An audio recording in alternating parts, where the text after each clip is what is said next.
something that makes me come into your presence, my helper, My helper, oh. my helper, My helper, oh. my helper. Oh, There is something that makes me come into your presence, my helper. There is something that makes me come into your presence, my helper, my helper, oh. my helper, My helper, oh. my helper. There is something that makes me come into your presence, my helper. There is something that makes me come into your presence, my helper. Amen. Amen. Our Heavenly Father, in the name of Jesus, we thank you, Lord. We bless your name. You are great, you are mighty, you are faithful. You are the God of God, the King of kings, the Lord of lords. At your name, all knees shall bow. We have come before you again today. We want to hear from you. We want to receive help from you, O God. We want to be directed. We want to be repositioned. We want to be corrected. Lord, attend to our cry in Jesus' name. Amen. Help us to follow the way, the truth, so that we will meet with life everlasting. And I want to say thank you to all those who sent messages, those who sent short testimonies of the healing as a result of the prayer we had last time. We thank God who did this work in Jesus' name. Amen. Today we want to speak on the topic, you need a helper. Brothers and sisters, you need a helper. You that is watching me, you need a helper. You that have been crying secretly, you need a helper. You that is almost frustrated, you need a helper. That is the message God said I should tell you. Stop progress. All the activities of sadness and sorrow must come to an end in your life. Because a helper is knocking at your door. He wants to come in with packages of help. Open your heart and let him in. I want to read for you from this text, from the book of John chapter 5, verse 5 to 9.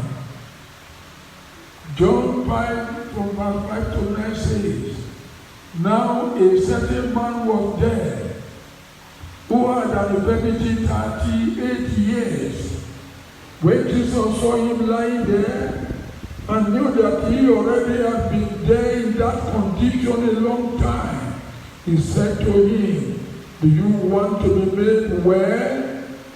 In other words, do you want me to help you? Verse 7 says, The sick man answered him, Sir, I have no man to put me into the pool when the water is stirred up.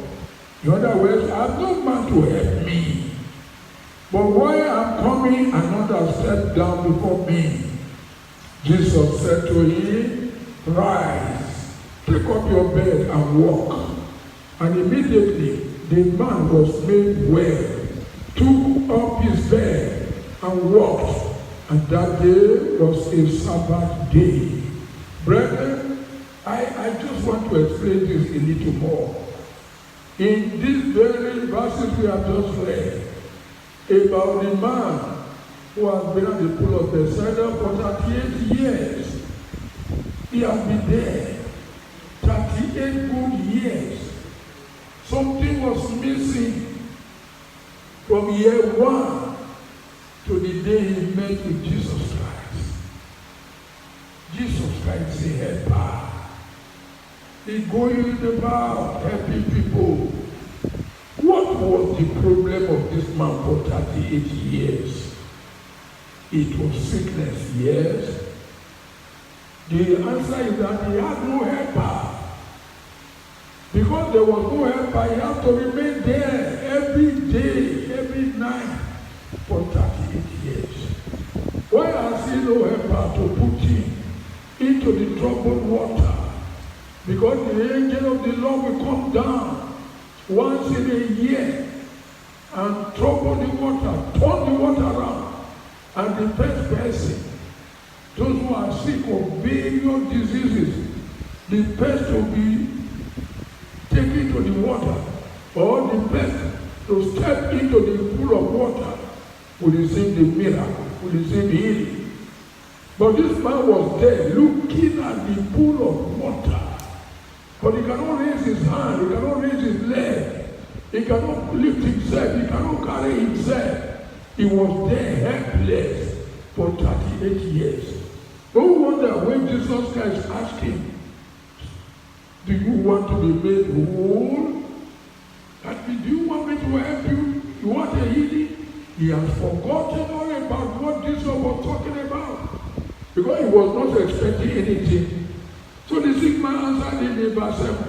Sir, you are just asking me whether I want to be made whole. Do you think I'm here for a joke? I have no helper to put me into the pool. I'm always here looking at them. When the angel is coming down, I see him. When he trouble the water, I see him. When he fly away, I see him. But there is no how I can get into the water. If I want to move myself, another person will go before me. And Jesus now asked him, do you want to be made whole? He never said yes. But the helper did not mind whatsoever he was doing. He has come with a purpose to help him. Brethren, do you need a helper? This man was there because he didn't know God, who could have been his helper. He was tired, he was hopeless, he was helpless, and all these people have abandoned him for this number of years.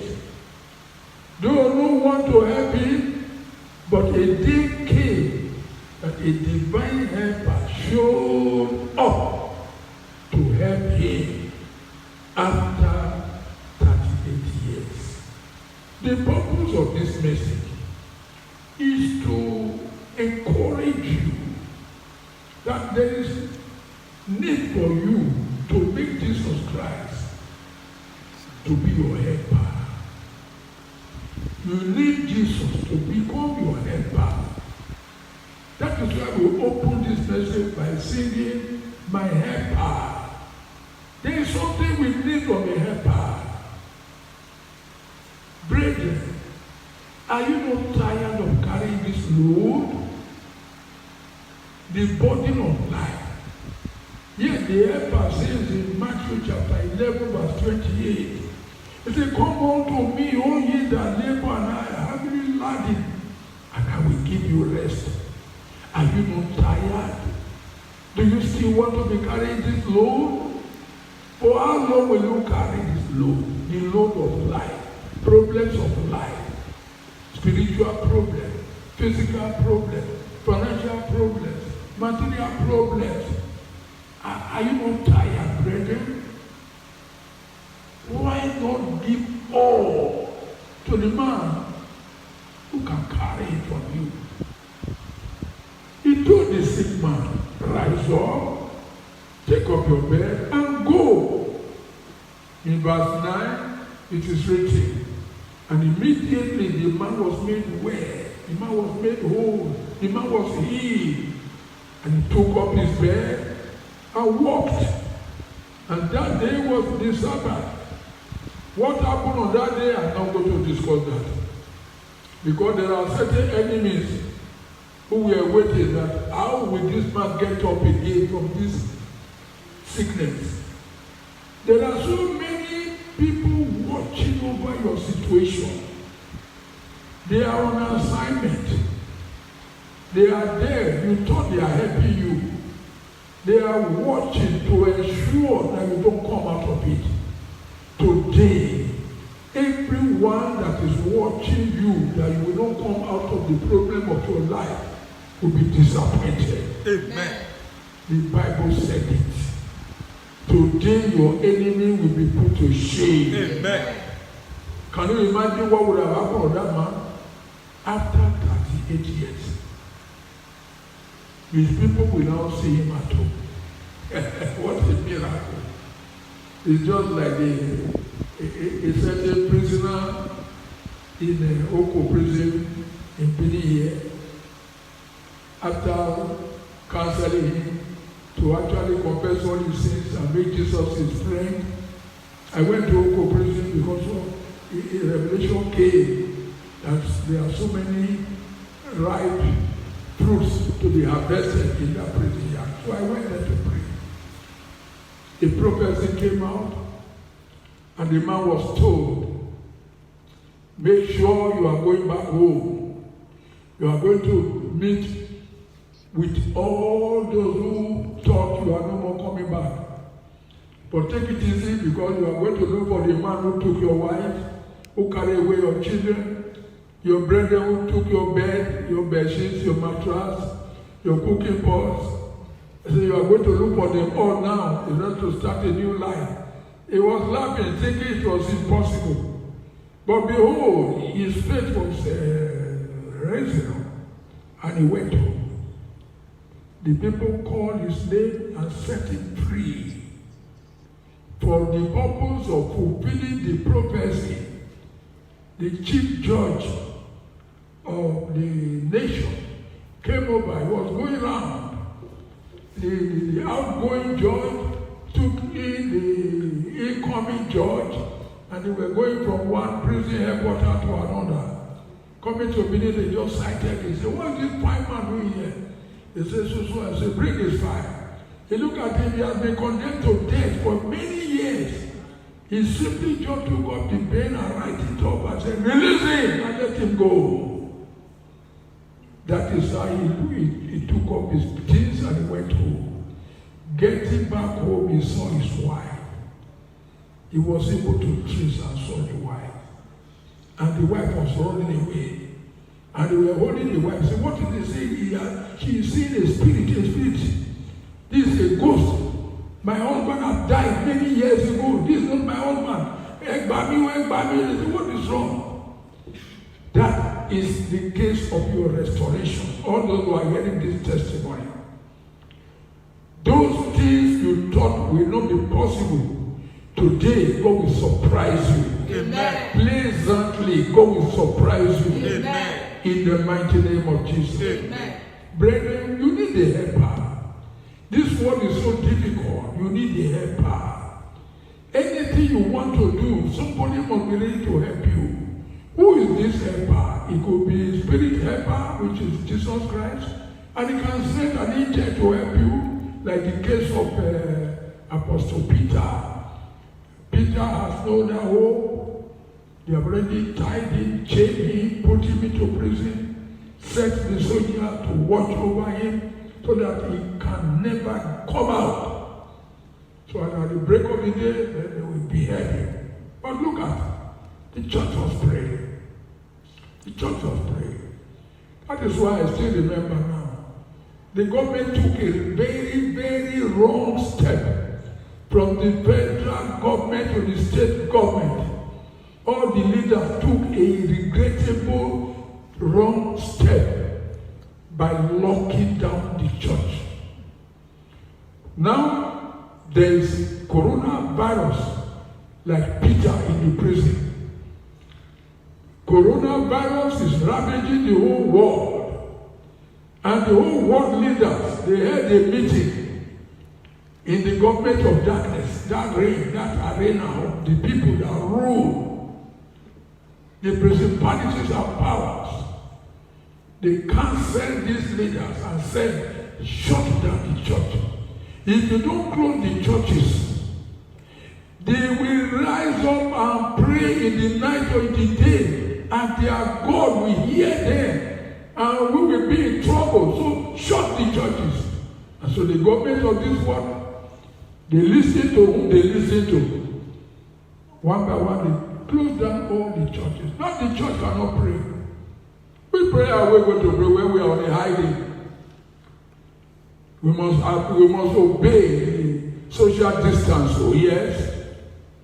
Everything they want us to do, we must obey. Oh yes. But if we want to settle down to pray, we are not allowed to go to the church. Oh yes.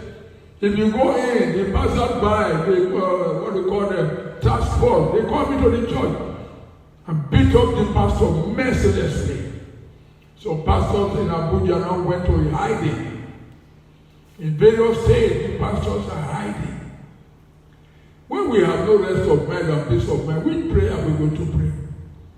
That is why I told my people of Edo State, if you want us to pray for the government of Edo State, pray for the peace that is coming during the election, open the church now. Reopen the church. Mr. Governor, reopen the church. You need help. You need true helpers. Not commercial helpers. You need real prayers, not political pastors. You need men of God, not men of this world whom you are calling prophets. You need someone that has connection with God. You need someone who is not duping, who is not stealing, who is not committing adultery, who is not worshiping secret idols. Mr. Government, you need them to pray for you, not in the state house, in their churches. But today we cannot pray for any government. Even the prayer we have been praying now, they look like wasted because the government is against prayer. That is by the roadside. You need helper. Mr. Governor, you need helper. The president, I don't think we need the helper because he has many special advisors, senior advisors. He has all the departmental helpers. So we should be careful. You need a helper. You need a helper who will help you to achieve your objective, your goal. And this helper is Jesus Christ. When you accept Him, you give Him your life, you will see how He will do it. If you look at Psalm 46 verse 1, it says, God is our refuge and strength, a very present help in trouble. It's only God who can help. Let me share you this testimony. I traveled to Holland. When I got to Holland, I had to go on shopping. After 1 week or 2 weeks stay, I'm now going down to Luxembourg. And if you don't know Luxembourg, it's just between France and Germany. There I spend my holidays every year. On this fateful day, you know, a Nigerian or an African, they carry a lot of luggages because of poverty nature of our country. It's only pure water that I didn't buy. Every other thing, especially when I went to $1 shop, every item on that shopping complex is $1. I park, I forgot that I'm going to pay for the flight. When I took the train, listening to what a helper can do, they helped me in Holland to carry it into the train because I'm going by train. The loads are so weighty. By the time the load arrived, the train arrived at France, I'm going to change train now. I come to underground route. I'm going to climb a very high steps to go to the top. It's like 3 to 4 story building length. I have to carry these 4 luggages up. So at the train that is coming from underpart, it's an international route. I will now join that train to go and drop me in Luxembourg. My brother, I look at the 4 big luggages. I look at the staircase that I'm going to pass. I look down. I don't don't know how to solve the problem. So I remember that Jesus can do something. So I began to sing one song. I'm not alone. I'm not alone. In all my journey, Jesus is with me. I am not alone. I'm not alone. I'm not alone. I'm not alone. In all my journey, Jesus is with me. I am not alone. Though I was singing, though nobody was hearing because they are all French-speaking people, I'm the only one speaking English. So I was free to be singing it. I was not afraid, I was not ashamed. But behold, before I finished the song, 2 or 3 English white ladies, young ladies, they just came around me. They greeted me, bonjour, I go answer them, bonjour. Because I don't know anyway, so they were all laughing at me. Then they now sing now.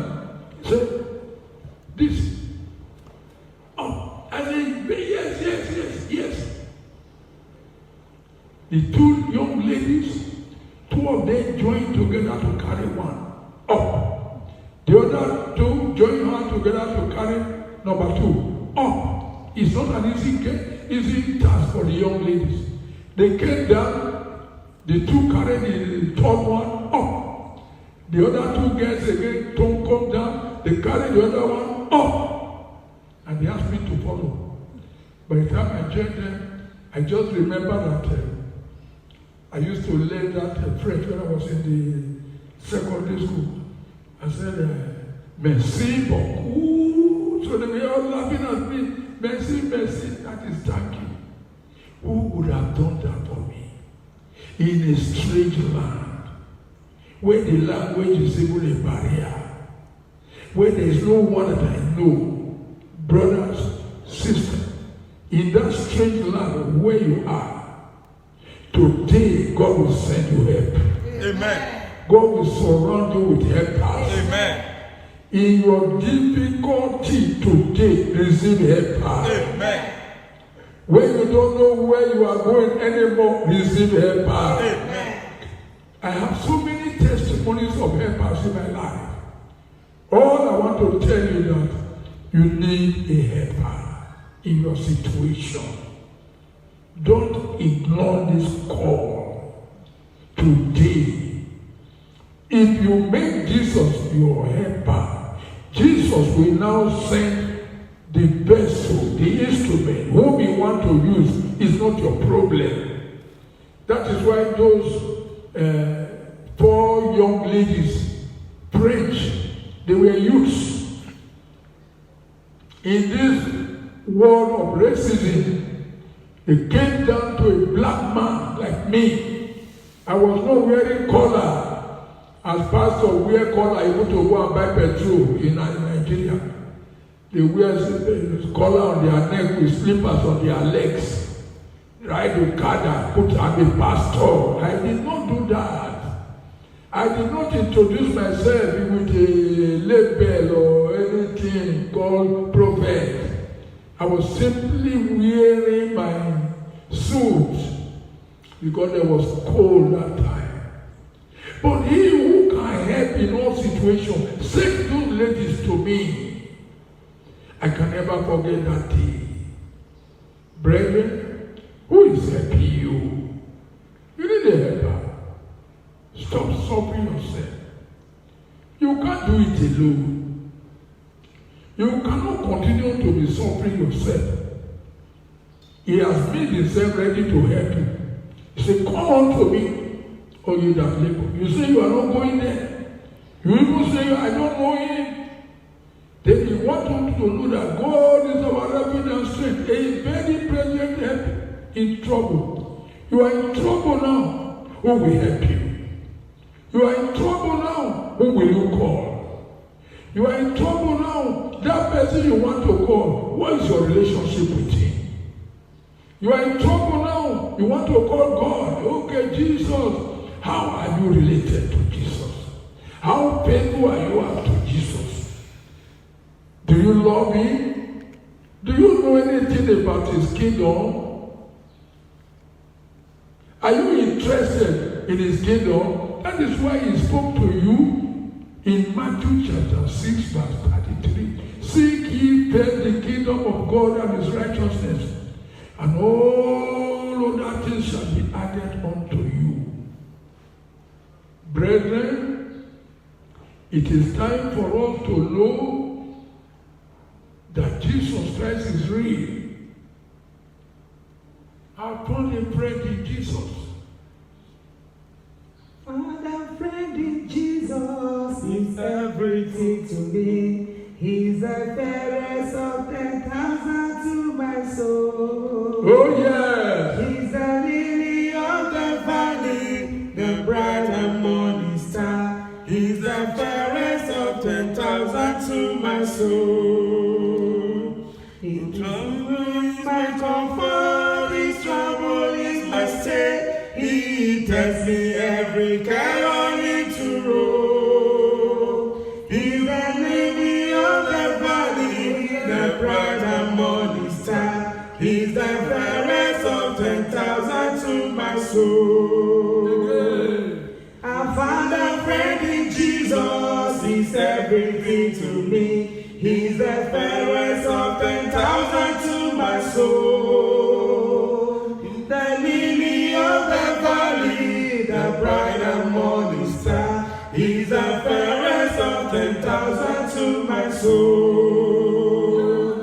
In sorrow is my comfort, in trouble is my stay. He bless me every care on him to roll. He's the lily of the valley, the bright and morning star. He's the fairest of 10,000 to my soul. Amen. Amen. Brethren, as that song was going on, tears came out of my eyes. How can you forsake a man like Jesus? Going about doing good. When will you found him? When will you give your life to him? Why are you carrying the load he did not apportion for you to carry? Jesus is calling you. He's very near to you. That is why in Psalm 46 says, a very present help in trouble. Therefore, my people, if you are a friend to Jesus, that means you give your life unto him. Jesus, he doesn't find troubles. If you are not giving your life to him, he will not come near to you. It is what you give to him that he will accept.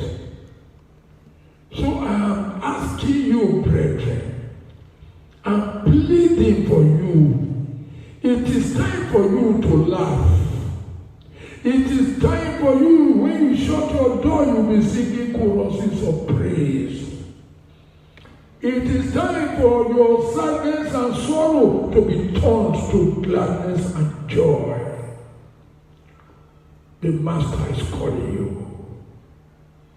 Stop crying. Make up your mind. He's calling you. He's calling you now. He's calling you now. Today is the appointed day for you to answer his call. Brethren, let us look at Psalm 121. I just take only verses 1 and 2. Which says, I will lift up my eyes unto the hills, from whence cometh my help.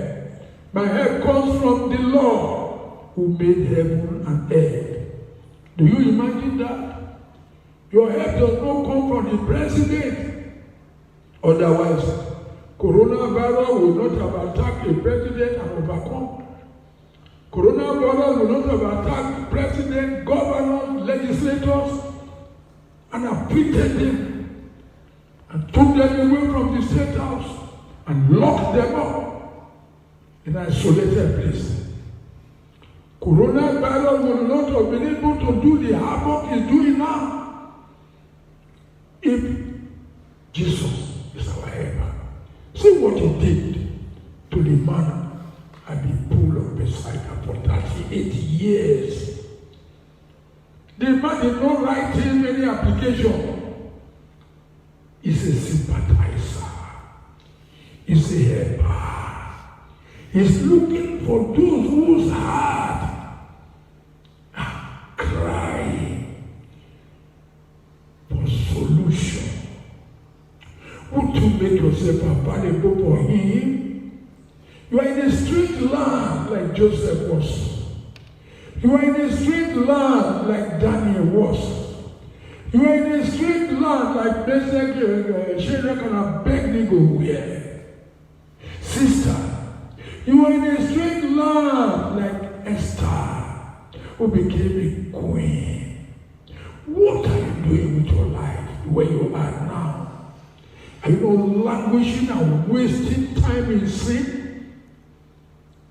If you can surrender today and follow the path of righteousness where he is, from where he is calling you, so I will lift up my eyes unto the east, from whence cometh my help. The only help he can show you now is to show you mercy so that you can be redeemed. Brethren, how can you not be a friend to Jesus so he can help you? If you look at the book of Amos chapter 3 verse 3, there's a big question there. Amos 3 verse 3 says, can two walk together? Unless they agree, unless they be agreed, unless they come together on an agreement to be related together. Jesus is not a womanizer, he's not a smoker, he's not a drunkard, he's not a sinner. Jesus is not an idol worshiper. Jesus is not a fornicator. Jesus is not a liar. He said in the book of John chapter 14 verse 6, I am the way, the truth, and the life. How can you say you want Jesus to help you and you are not in agreement with him? Come now, it is not yet late. This invitation cannot expire until the day you close your eye on this earth planet. That is the day that his invitation expires. Why not now? Do you know when that day will come? If a man dies by coronavirus and he enters the kingdom of heaven, I think that man should be celebrating more than those who were not affected by coronavirus on earth. That is my personal view, because there is nothing you can give as an equivalent for your soul. Brethren, think about that word. Can you walk together with Jesus? Unless you agree with him to forsake your sinful ways so that you trace his kingdom, so that he can write your name in the book of life. Brethren, there's no other person who can do this for you than Jesus. You have no other person who can help you than Jesus. You have no other person who loves you that can help you than Jesus. As it is written in John 3 verse 16. For he so loved the world that he gave his only begotten Son to die for our sins. And whosoever believeth on him should not perish. Brethren, I counsel you today Rise up and take up your bed and go home. Rise up from this bed of languishing. Rise up from the bed of sin. Rise up from the bed of doubt. Rise up from the bed of lusting. Rise up. It's waiting for you. It's waiting for you. You simply have to forsake your evil ways. He is there for you. He did it for me. Surely we do it for you. If he has done it in the life of other people, he will do it in your own life. He's only waiting for you. If you look at Psalm 60, verse 11, Psalm 60 verse 11 says, give us help from trouble, for the help of man is useless.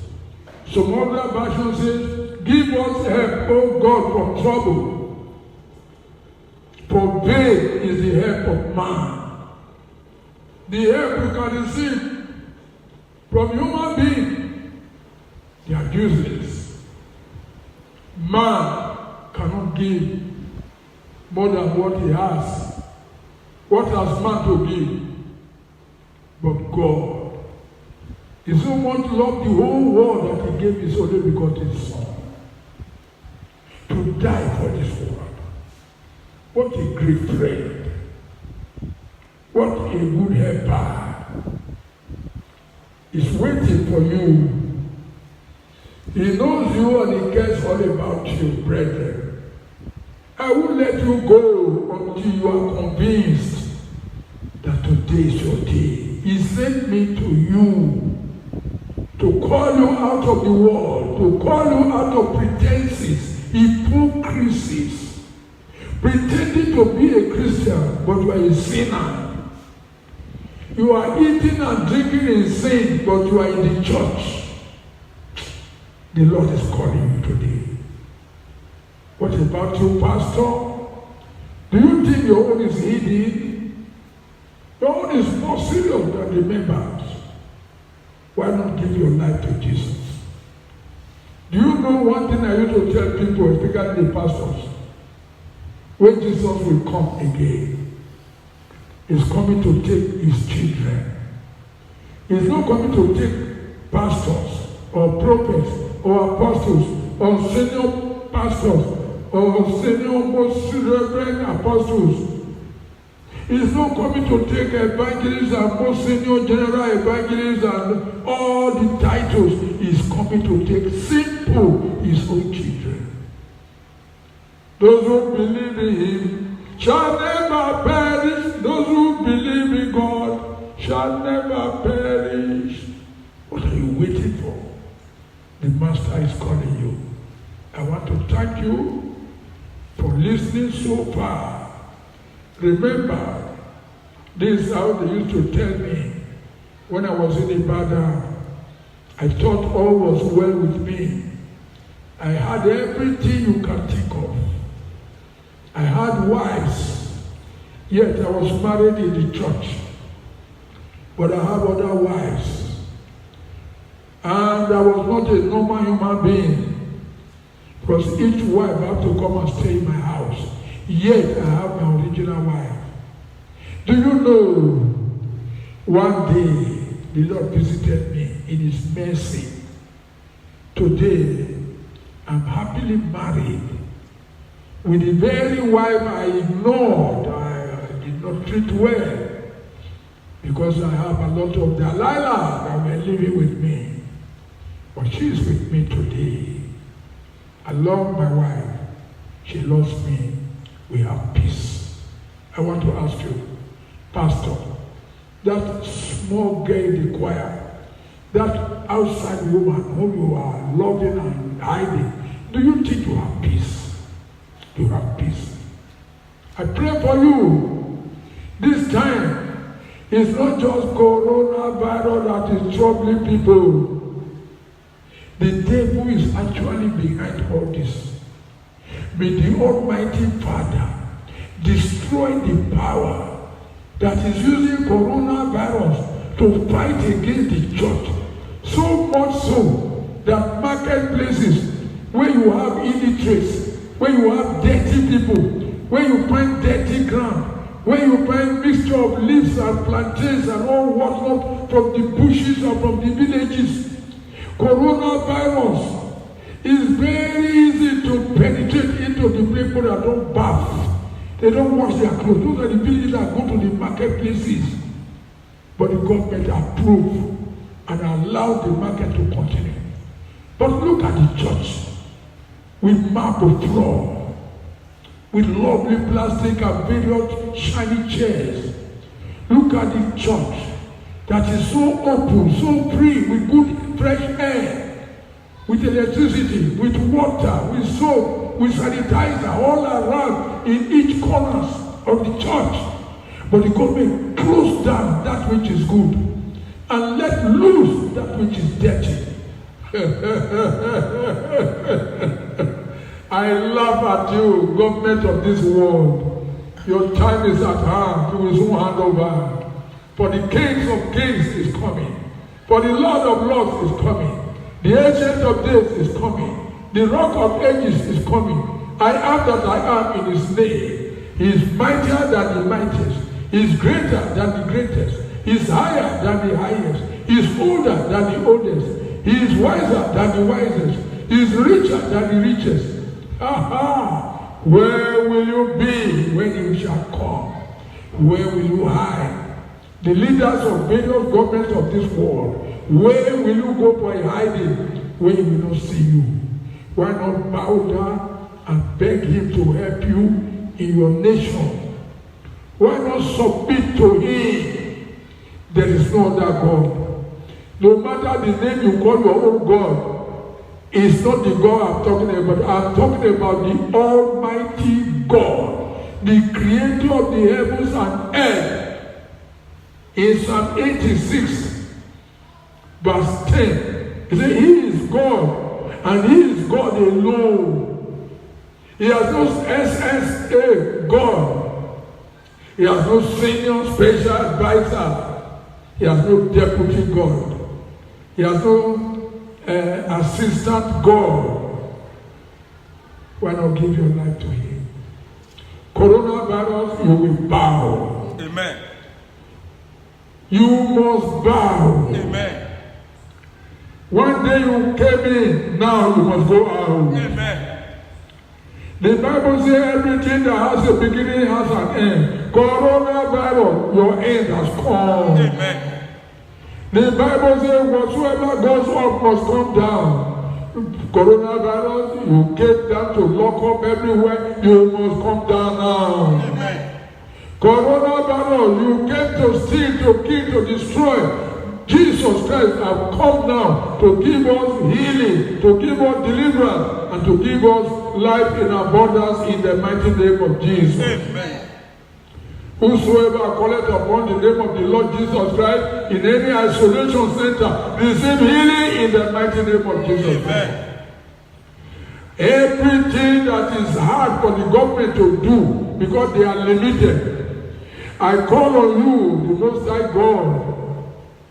The whole governor of the whole world is upon your shoulder. Arise, Lord. Help the various governments who cannot do anything now. Help them to do that which is right in the name of Jesus Christ. Amen. Father, we thank you. Amen. Father, we bless you. We know that by the time we end up this month of May, we'll be testifying that coronavirus have died and is now of non-effect in Jesus' name. Amen. We are not permitted to go more than that in the name of Jesus. Amen.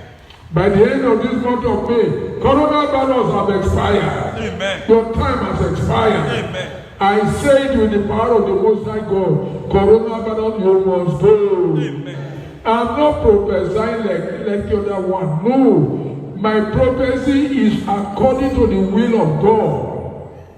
It is the will of God that we should be healed. Thank you, Father. Thank you, Lord. In Jesus' name we pray. Amen. My helper, oh,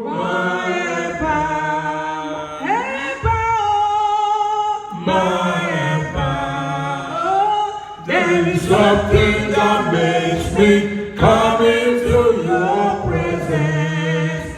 My helper, there is something that makes me